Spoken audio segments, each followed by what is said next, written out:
Hello guys, this is Nikhil. Welcome again in Quality Achiever Classes.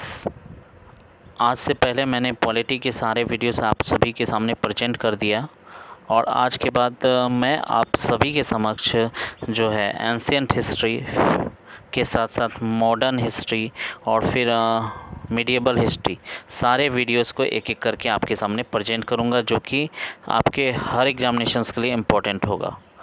तो आज मैं सिंधु घाटी सभ्यता यानी इंडस वैली सिविलाइजेशंस के वीडियोस प्रोवाइड कराने जा रहा हूँ। इसमें किसने इसे खोज किया, इसके क्या काल थे, इसके नामकरण किसने रखे, इसके उद्भव क्या थे और विशेषता क्या थे, किस तरह की सभ्यता थी ये, और साथ ही साथ इसके कौन कौन से प्रमुख स्थल थे, इसमें कौन कौन से काल थे और क्या कितना विस्तार था इसका मैप के साथ मैं बताऊंगा।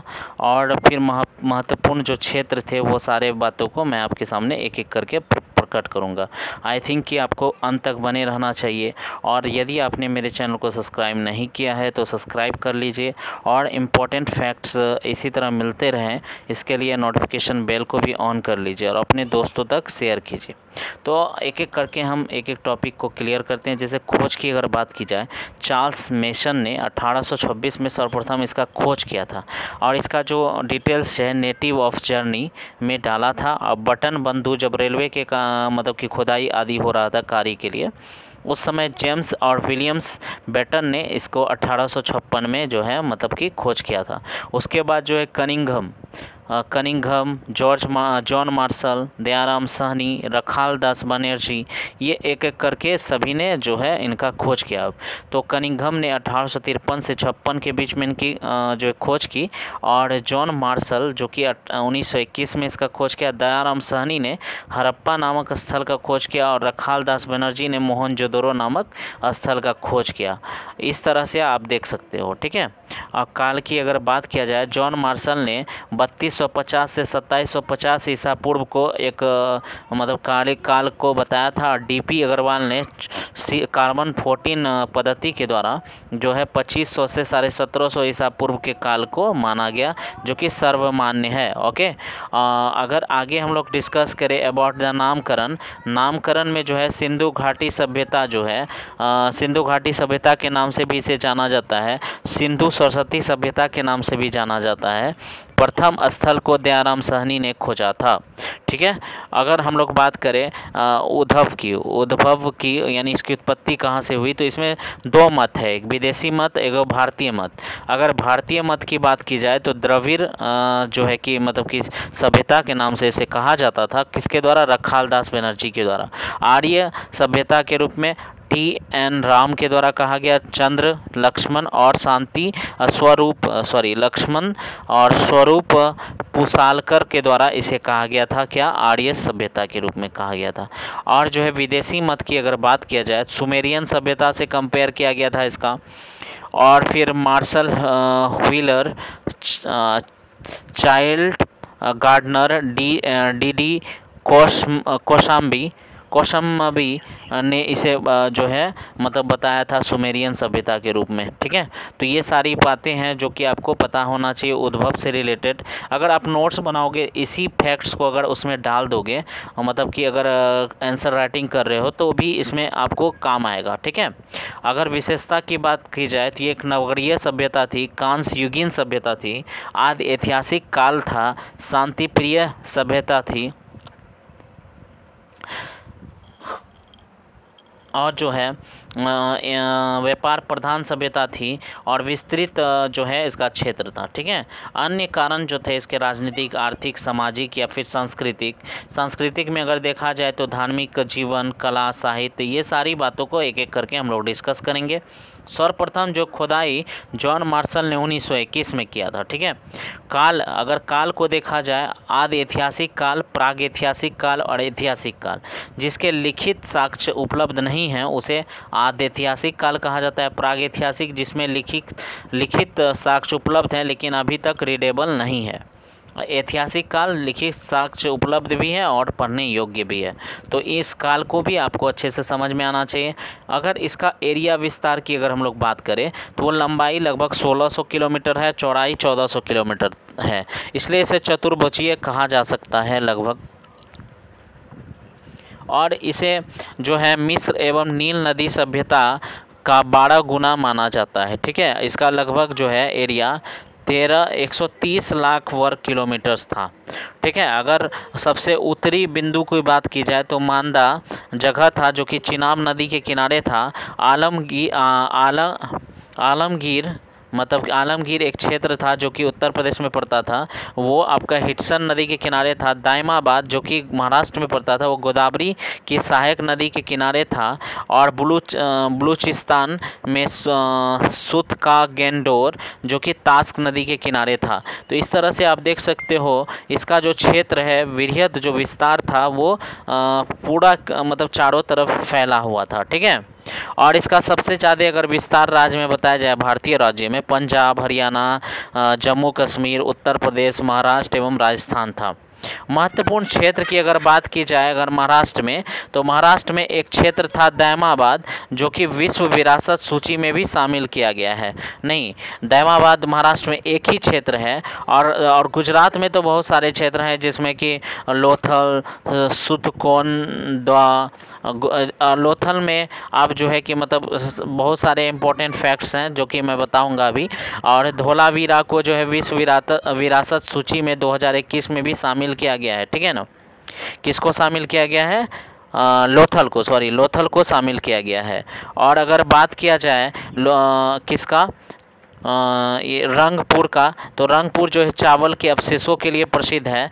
और भगत राव रोजदी, इस तरह से सारे क्षेत्र वहाँ मतलब कि थे। और सुतवा गोदौर जो है घोड़े की सुतवा गोद्दा ऐसे करके नाम है, थोड़ा कन्फ्यूजन नाम है, सुतवा गोदौर नाम है, और जहाँ घोड़े की अवशेष प्राप्त हुई थी। और गुजरात में सबसे अधिक स्थल हमें मिले हैं। ठीक है, तो इस तरह से आप समझ लो। और भी मुख्य जो बातें हैं वो अगर आप एक्सटर्नल कोई रेफरेंस बुक है आपके पास, उसे पढ़ करके आप बहुत सारे एनसीईआरटी बुक सबसे अच्छा रहेगा, उसे पढ़ के आप और भी बातों को जान सकोगे। लेकिन इतना सफिशिएंट है आपके सारे एग्जामिनेशंस के लिए, क्योंकि एनसीईआरटी से जो नंबर है क्वेश्चंस का काफ़ी कम रहता है। ज़्यादा क्वेश्चन तो एग्ज़ाम में पूछे नहीं जाते हैं। मैक्सिमम क्वेश्चन तो अगर आप बीपीएससी को उठा लो तो वहाँ पे मैक्सिमम क्वेश्चन आपका मॉडर्न हिस्ट्री से रहता है। तो यहाँ पे आप ये सारे मुख्य अगर तथ्य को आप पढ़ लेते हो तो सफिशिएंट है। अगर बात की जाए राजस्थान की, तो राजस्थान का कालीबंगा जो क्षेत्र है उसका खोज क्या था, बीबी लाल एवं थापर ने किया था। और कालीबंगा से काली चूड़ी मिला था, जूते हुए खेत का साक्ष्य मिला था, और अग्निकुंड भी मिला था। ठीक है, यूपी की अगर बात किया जाए, आलमगीरपुरा एक जगह का नाम था, संगोली एक क्षेत्र का नाम था, बड़गांव एक क्षेत्र का नाम था। सबसे पुरानी जो पूर्वी स्थल है वो आलमगीर है, आपको पता ही है। पंजाब की बात किया जाए, पंजाब में रोपर जो रूपनगर वर्तमान में नाम है, और संघोल भी एक क्षेत्र है। उसके बाद दूसरा है हरियाणा में कौन कौन क्षेत्र है, बनवाली, राखीगढ़ी, भगवानपुरा। यानी बनवाली अगर बात किया जाए तो बैलगाड़ी का खिलौना यहाँ से मिला था, मिट्टी का हल का साक्ष्य मिला था। उसके बाद भारत का सबसे बड़ा नगर राखीगढ़ी को कहा जाता है। ठीक है फ्रेंड्स, ये आपको पता है। अगर अब मुख्य जो स्थल हैं जो कि पाकिस्तान में पड़ता है, जो मोहनजोदड़ो, हड़प्पा, ये दोनों स्थल जो है मुख्यतः जो है पाकिस्तान में पड़ते हैं, जो सिंधु नदी के किनारे मोहनजोदड़ो हैं। सबसे बड़ा जो है सिंधु घाटी स्थल इसी को कहा जाता है। यहाँ स्नानागार है, और इसके जो खोजकर्ता थे वो रखाल दास बनर्जी 1922 में इसकी खोज की थी। और रावी नदी के किनारे जो है हड़प्पा है, जो पूर्वी पाकिस्तान में स्थित है। ठीक है, तो अगर महत्वपूर्ण स्थल की अब एक एक करके अगर बात की जाए, लोथल गुजरात में पड़ता है, और जलीय मार्ग, अग्निकुंड, बंदरगाह, चावल का प्रमाण जो है मुख्य रूप से लोथल से हमें प्राप्त हुआ था। अगर देखिए जितने भी स्थल हैं, थोड़ा आपको लग रहा होगा टॉपिकल है, हार्ड है, लेकिन अगर आप इसे 2-3 बार, 5 बार, 10 बार पढ़ लेते हो तो डेफिनेटली आपको एक जो है ओवरव्यू आपके दिमाग में बन जाएगा कि कौन सा क्षेत्र कहाँ है। और अगर उसे आप मैप बना करके अच्छे से ड्रॉ करते हो तो डेफिनेटली मैं आपसे बता दूं कि आपको कभी भी कहीं भी दिक्कत नहीं होने वाला है। अगर बात किया जाए, देखिए धोलावीरा की, ये भी गुजरात का ही स्थल है। ये 3 खंडों में विभाजित था, और इसमें 3 खंडों में मतलब कि व्यक्तियों के रहने के आधार पे विभाजित था। इसमें जल निकास नाली का भी व्यवस्थित रूप से देखने को को मिलता है। देखिए अन्य तथ्य को अगर देखा जाए, ये मातृसत्तात्मक व्यवस्था मतलब व्यवस्था था यहाँ पे, ठीक है, मातृसत्तात्मक व्यवस्था था। यहाँ मनोरंजन के लिए लोग जो है पासे, नृत्य, शिकार और जो है पशु, लड़ाई आदि को खेलते थे। जुताई, सिंचाई, बुआई से परिचित थे, ठीक है। और उसके बाद जो है मातृ देवी की पूजा करते थे। उर्वरकता की देवी हड़प्पा से प्राप्त हुआ था, जिसे मतलब कि पता चला था कि वहाँ कैसे कैसे पूजा पाठ करते हैं, ठीक है। हड़प्पा का महत्वपूर्ण स्थल की अगर हम लोग जानकारी लेना चाहें, एक ओवरव्यू, तो उसमें देखिए कौन कौन सा क्षेत्र महत्वपूर्ण है, उसी को मैंने लाया है। सारे क्षेत्र हैं और भी क्षेत्र हैं जो कि आपको बुक आदि में मिल जाएगा, लेकिन आपको ध्यान रखना है कि ये जो क्षेत्र मैंने मतलब कि आपके सामने लाया हूँ, वो सारे एग्जामिनेशंस के प्रोस्पेक्टिव से भी अच्छा है और ज़्यादा कुछ हार्ड मतलब कि ज़्यादा जो इम्पोर्टेंट पॉइंट्स थे वो सारे मैंने लिखे आया है। ज़्यादा टॉपिकली मैंने इसे बनाने का कोशिश नहीं किया है, ठीक है। तो आप इसे समझने का कोशिश कीजिए, ठीक है। तो आइए स्टार्ट करते हैं। पहला जो क्षेत्र है हड़प्पा, जो कि राय बहादुर दयाराम साहनी के द्वारा 1921 में खोज किया गया था।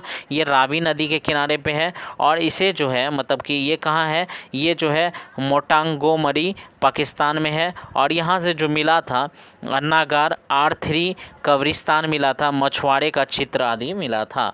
आप देखिए जितने भी आपने एक कॉमन बात यहाँ देखा होगा, ये सभ्यता के जितने भी शहर हैं कहीं ना कहीं किसी न किसी नदी के किनारे बसे हुए हैं। इसका कारण क्या हो सकता है, अगर आप अच्छे से समझने का कोशिश किए होंगे तो आप जान लो कि तभी के समय में क्या होता था कि कृषि जो है मुख्य रूप से जो है लोगों का जो है आय का साधन हुआ करता था।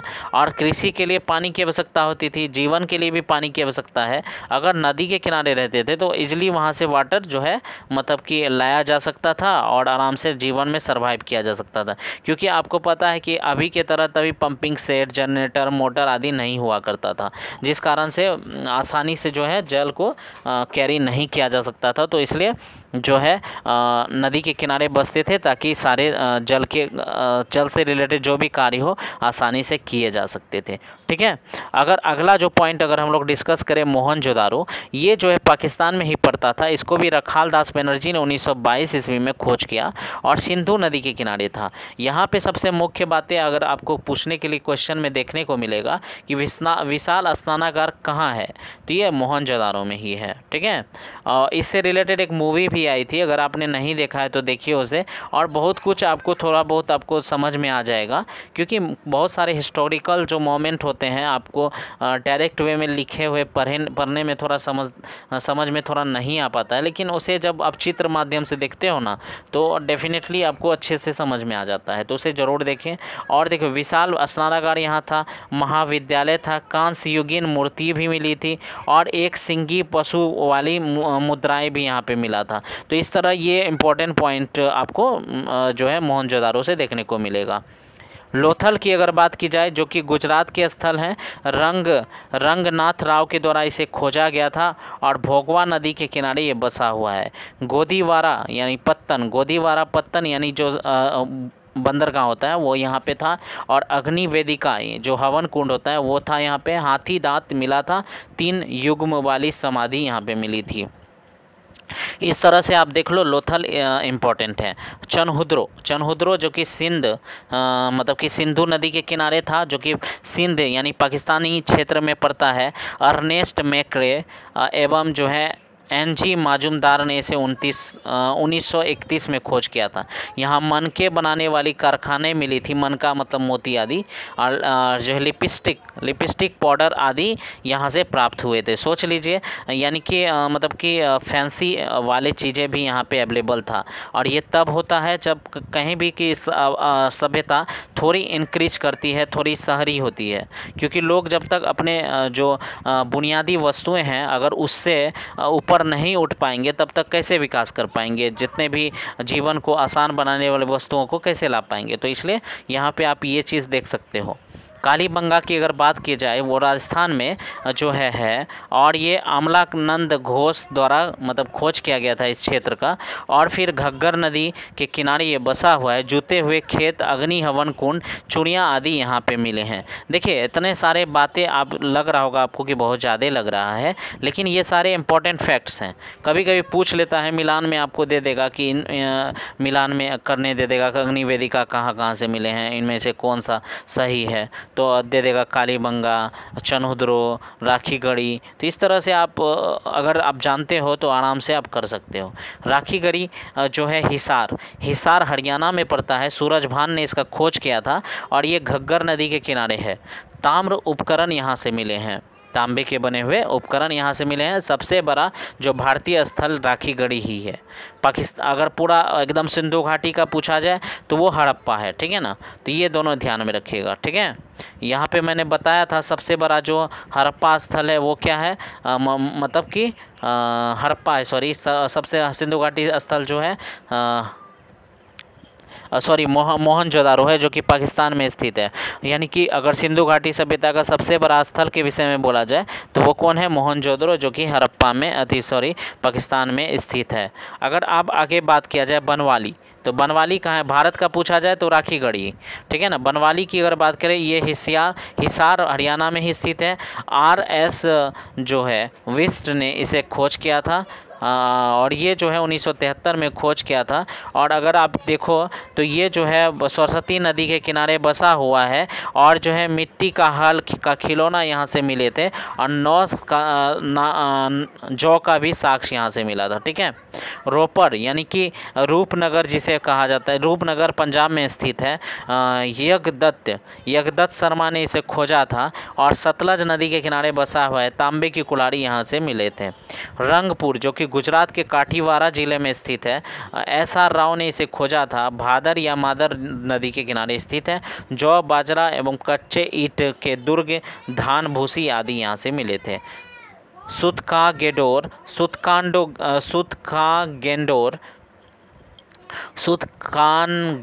जो था बलूचिस्तान पाकिस्तान में है। यानी सुतकानगेडोर जो है बलूचिस्तान पाकिस्तान में स्थित है। या इसका खोज जो है ऑरेंज स्टैलिन ने किया था और ये दास्क नदी के किनारे है। और बेबीलोन का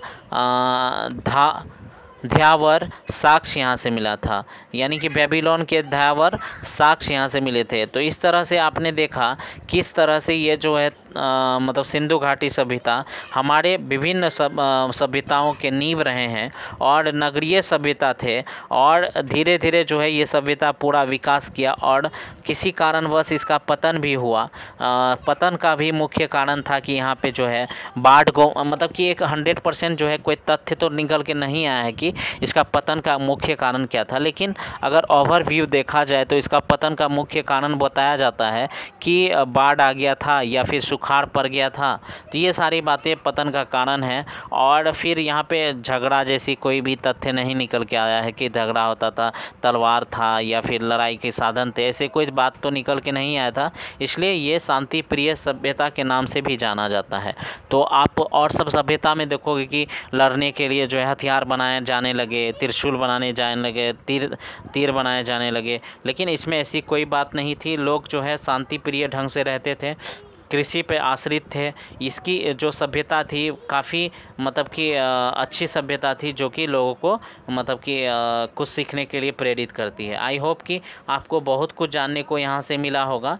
अगर फिर भी लग रहा है कोई ना कोई पॉइंट छूटा हुआ है तो डेफिनेटली आपको मुझसे डिस्कस करनी चाहिए और मैं उसे चाहूँगा कि कोई वीडियो स्पेशल बना करके आपके सामने प्रेजेंट कर दूँ, ठीक है।